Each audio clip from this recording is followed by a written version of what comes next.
দুইজন দুই ধর্মের, তবু প্রেমের সম্পর্কে বাধা হতে পারেনি তাদের ধর্মীয় পরিচয়।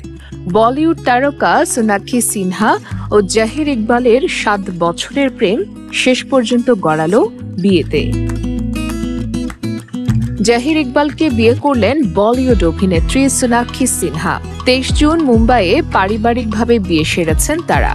বিয়ের পরপরই সামাজিক যোগাযোগ মাধ্যমে বিয়ের ছবি প্রকাশ করেছেন অভিনেত্রী। সোনাক্ষী লিখেছেন, 7 বছর আগে এই দিনে অর্থাৎ 23 জুন একে অপরের মাঝে ভালোবাসার খোঁজ পেয়েছিলেন তারা।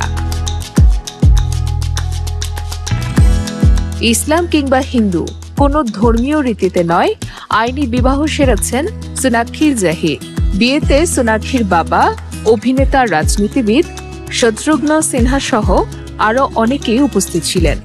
পশ্চিম বান্দ্রায় অবস্থিত সোনাক্ষীর নিজস্ব অ্যাপার্টমেন্টে এই বিয়ের অনুষ্ঠান হয়।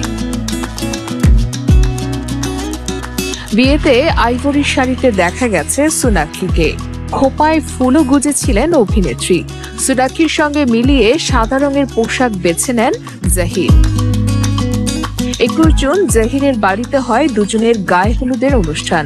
সেখানে বলিউড তারকা হুমা কুরেশি সহ এই দুজনের ঘনিষ্ঠ বন্ধু বান্ধব উপস্থিত ছিলেন।